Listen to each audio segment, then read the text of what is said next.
Awesome. Khai, how you doing? First PFL fight week. How's it feel? Good. I'm excited, I words can't describe like it's the first event, like the for me, and it's the championship card. I didn't expect to be on such a huge card right off the bat. But, honestly, it feels like all the hard work through the years kind of is finally paying off here, so I'm really excited.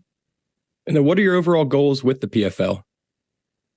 Um, I mean, to put it bluntly, bring PFL to Asia. I think that was one of the main reasons why this whole deal kind of went down with me and the PFL. But first off, is just to contribute, to the younger talent, development and all that stuff. I think I keep saying going into this fight, I'm a late bloomer. That just means I get better as time goes on. So I'm really hoping to add some value now that I've been a little bit more seasoned and developed. And then, from my understanding, one of your teammates is none other than Mark Zuckerberg. Is this correct? Yeah, I'd say so. So let me just ask you, is it true? Is this guy actually that good at martial arts? It's like, what's it like training with Mark Zuckerberg? Well, the issue with people going like, well, how good is he? It's like if you compare him to like a UFC fighter, or PFL high level PFL fighter, and all these things, it's like, like what are you categorizing them as? But someone that's successful as him, at his age, getting into martial arts, it's like, man, he takes it very seriously. It's not a gimmick. It's not like an act where he's doing this for fun and then like you don't expect to see him in the next couple weeks. It's like, no, he's been doing it for a while. He's really disciplined and really I'm not kidding when I say this, like a student of the game. Like he asks questions. People want to say he's not a real fighter, he's never fought, but it's like, okay, at the same time though, I think he's a martial artist then. If you want to get technical, he's a martial artist because he trains a lot, and this is his like coffee, in the mornings. He likes to train. And then last one for me, thoughts on your opponent, Phil Caracappa, and a prediction for your first fight in the Smart Cage. Ooh, I think he's tough. I'm getting a really tough guy, someone with more fights than me, more experience, bigger, faster, stronger. But I like to think that I rise to the occasion, and I think perhaps there might be some underestimation on my opponent's part. So maybe I capitalize and look for a finish. Thanks so much, Kai. Yeah. Dylan.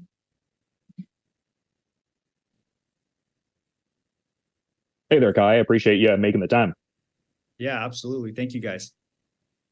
I guess just the first question I had, because I saw you had a post a bit ago talking about how it was kind of surreal being that you fought for Bellator in 2018 and now signed with PFL. I think you've got interesting localized insights. Like, what are your thoughts on this recent merger between PFL and Bellator? Man, I think it is still surreal. Like I was chatting with my teammates and all that. It's like, who would have thought, we'd end up here? Like I think they say, a lot of people say be realistic, but a lot of the things that have happened, I think, are very unrealistic. And like, what timing? You know what I mean? And to be a part of this historical moment in MMA where I fought for Bellator 2018, I wanted to fight for him again, and then 5 years later, after being a pro, I'm signed with PFL. On the fight week, they announced the merger. And on top of that, the fact that I'm the first PFL bantamweight fight is just a lot of like historical moments kind of going on. And one thing I learned back when I was fighting for Bellator was I never really took in the moments. Now I'm just kind of like enjoying it, letting it soak in, letting it feel, like letting the feelings kind of just go through, as opposed to just go like, man, this is awesome, and then just forget to kind of enjoy the moment. So I'm really enjoying this moment now. Yeah, well, I love hearing how present you can be for all of this. And I guess just a quick follow-up question to that, because Mark Zuckerberg was mentioned. I saw you got to see him compete. Is he going to be, returning the favor, getting to see you compete in the Smart Cage here? I'm sure at some point, but I think it's kind of the tough part about that is it's this week where it's like Thanksgiving, and like my family isn't even coming just because there's a lot of like moving parts. It's not so easy. And also I think what's nice is this fight is broadcasted on ESPN, so for everyone that wants to watch, they could just tune in there and see me all around the world. I know I have a lot of fans over in Asia that is finally getting to see me on the big screen, instead of the smaller shows or this and that. Now it's like official on ESPN, so I'm excited about that. So I think he might be tuning in there. I don't know. He's kind of a busy guy, kind of runs a company. Yeah, he might have a thing or two on the go. Just thought to ask. Very excited to see this fight all the same, though. So thanks for the insights, man. Yeah, no worries. Mike.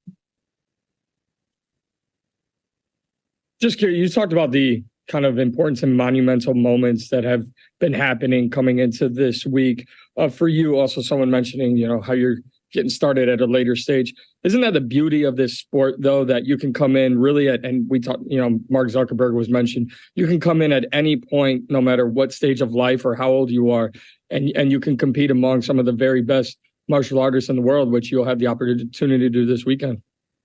Yeah, I think it comes down to comparison, like if you can compare me to, someone like Biagio, then I'm way behind, but that's the thing. You don't compare yourself to others on this journey because his journey started off different than mine. So, and then on top of that, if you do comparisons, you're not going to really be happy for yourself or for others. You end up with this jealous mindset. But the thing is, it's like, I love seeing other people successful. You don't want to wish, downfall anyone. So I am right where I'm supposed to be. And then, same thing with Mark, like he got into it later on in life, but guess what? He's still doing great, and what are your goals at the end of the day? I don't think he wanted to be a pro fighter. I think he did what he did, is very successful at it. And I'm currently doing what I'm doing. And as a result, by talking to you guys, I think it somewhat says that it's paying off, the hard work slowly paying off.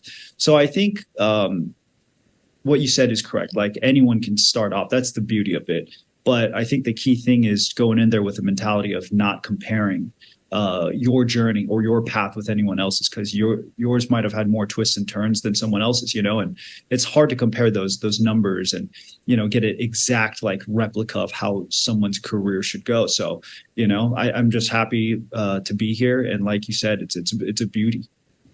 What do you make having this platform, though? Because you fought for multiple organizations, the aforementioned Bellator, and, Don Davis has already said, like, in 5 years, co-leader, not second place, not the second promotion, co-leader in this sport. And now you're on their stage and really have the opportunity to elevate not only with the promotion, but your career itself. How excited are you coming into this fight week? Oh, I mean, it's incredible. But now that I'm with PFL and I'm signed to them and Bellator is the acquisition, it's my job now to speed up that process. When he says 5 years, I'm doing my best to try to get it sooner, maybe 3 years. So my job is now to fight hard for my spot in this company and help it elevate and take it to the next level, other than just fighting, because it's an exchange, right? They give me a platform and I just need to perform and help them out in that department. So, it's a job, and I'm really looking forward to it, because when you like your job and you like who you work with, it makes things a heck of a lot easier. Last one for me, and I appreciate the time. Throughout all your stops and all the promotions you've fought for, what is the biggest thing you've learned through it all? And are you bringing that with you here to the PFL? There's a lot of lessons. I think the one that stands out the most is just, like I was saying, enjoying the moment, because a lot of these things, they're like, man, like you're very jittery, you're just constantly on one, and you're like, man, I need to get this done. And you're just kind of spazzing out, if you will. It's almost like you're on like caffeine and just amped up. For me, it's like, just enjoy the moment, chat with the people behind the scenes. A lot of people tend to go into fight weeks just kind of like laser focused on their fights, as they should be. But I like to say thank you to the people behind the cameras and, like the people that are doing the interviews. Appreciate you guys. And just chatting with everyone, getting to know everyone's backstory. I like taking my mind off the fight when I'm heading into it, because no matter what, it's going to happen. There's no point in putting yourself through it twice, So that's kind of how I'm going into it with that lesson. Jay, Christian. Khai Wu, Shadow, how are you, sir? It's Jay Christian Gary at Focus Fights Audio. Awesome. Thank you. Yeah, I'm good. I see. Now, as has been mentioned throughout this entire little session here, you come into the PFL with a lot of hype behind you, fighting in Asia, fighting up and down the California coast, fighting for Bellator, hell, even hanging out and teaming up with Zuck on a few training sessions. But with your fight against Phil Karakappa being a showcase, and I hate to correct you on this, it's not on ESPN, it's on ESPN Plus. But what do you think fight fans will get out of seeing you compete in a major promotion for the first time? Well, for the second time, actually. Yeah, I think, thanks for the correction. I think what it does is it's just the accumulation of the support I've brought. It takes it to a whole nother level. You know, people that have been tuning in or on the fence about it, and also the people that don't know who I am. It just gives me a bigger platform. You know, I already know how to do all the behind the scenes stuff. So now it's just like putting myself out there and competing against someone as tough as my opponent. I think it adds to my resume. It takes my fighting career one step further. And then on top of that, you know, just getting to chat with more people, opening up, maybe combining the markets of potentially here in Asia. You know, I think that's a good capture, you know, so that's one of my goals heading into this fight, just bridging markets and opening up. Mm-hmm. And as you mentioned, you are a fighter of Asian American descent. You probably want to bring PFL into Asia, but you also come into this carrying obviously the whole culture on your shoulders.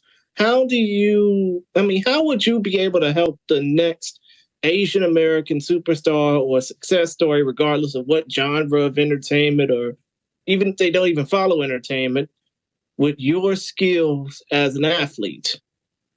Well, first and foremost, it would have to be putting the spotlight on them. There's so much more talent that's starting out. I mean, the fact that they don't have the greatest coaching or the knowledge or a platform to shine on. There's guys that I've met over in Asia where they're more talented than I am, just gifted. So I want to open up the doors and bring them in. You know what I mean? Just give them a chance to shine and introduce them to the world. So at the end of the day, I think my job is not only just to fight, but also to do well enough to get enough attention on me where I have a platform and a voice to kind of give it to everyone that I think deserves a shot too. You know, a rising tide raises all ships. And that's my mentality kind of going into it. Exactly. Well, other than that, you know, I hope you do well in your fight against Mr. Karakappa. You know, best of skill to you. And by the way, happy Thanksgiving. Thank you very much. Happy Thanksgiving to you too. You're welcome. Mills, please finish us up with Khai. Hey, how's it going? It's MMA Locker Room, part of Pup Sports Radio. How you doing, Shadow? Good. How are you? I'm doing awesome, man. I just want to ask you something, man. One of your fights, you finished your opponent with a Peruvian necktie. Can you walk me through that finish and how that happened? Because, I mean, a lot of people ain't able to finish their opponents with prestige submissions like that. Oh, man, what if I was going to submit my opponent with this? Now you have me spill the secrets. It's actually correction. It's not a Peruvian necktie. The Peruvian necktie is a different grip, but I call mine the Chinese necktie just because it's like, you know, there's a Japanese necktie, there's all sorts of neckties. I was like, might as well make mine like Asian, you know. So it's just a grip difference. And the reason why I did that move is because when I was like 14, I did like a fun super fight in-house at our gym, and I was going against a brown belt. And he shot in on me. He was an adult. And I was going to lose no matter what. But then for some reason, he did a lazy double leg. And I actually surprised him by sprawling him out. And then I threw on that submission because I actually watched it back in the day. I don't know I forgot who pulled it off. I'd love to give him credit for it, but I watched it on TV. And then I did it. Then I actually submitted him. And he was, you know, he was like, wow, I can't believe you did that. And then he was like, I'll beat you 9 times out of 10. I'm like, I believe you, you know, maybe even 10 times out of 10. It's just 0.1 chance he ran into me. And you know, so once I hit that move, I did maybe like 100 jiu-jitsu tournaments, and I've pulled that off there. And then I was like, man, I never see this move in MMA, so I'm gonna throw it on and try it out. And then I ended up getting this mission. Got it. And then for the people that's not familiar with your fight style, few words. How would you describe your fight style? This is how I describe my fighting career. I'd say it's like Batman. Like I have none of the skills to hang with the big dogs. I just got to train extremely hard, use all the gadgets I got, like my Therabody recovery tools to heal up my wounds because I can't heal up overnight. But fight IQ, you know, I always have that kryptonite in my back pocket for everyone. And give me prep time, which, you know, PFL does. They give me a contract months in advance and I have prep time. I think you can use that fight IQ and intelligence to beat my opponents. Got it. And last one for me. I mean, I know everybody's bringing up Mark Zuckerberg training with you. I'm pretty sure he learned a lot of things off you, but can you tell us a few things that you actually learned off of him? Yeah, it's actually not fighting related at all. It's more discipline in life because he like rarely ever skips a day. And also, as I was saying before in a couple other interviews, I want to get my business mindset better. You know, I see him super successful. He goes into fight. He's a businessman going into fighting, and then I want to be the fighter going into business. You know, so I don't know. Maybe get into business after PFL. Just tighten up, do some own things. You know, some ideas that I have. But yeah, that's what I learned from him. All right, best of luck. Can't wait to see your debut this week on PFL.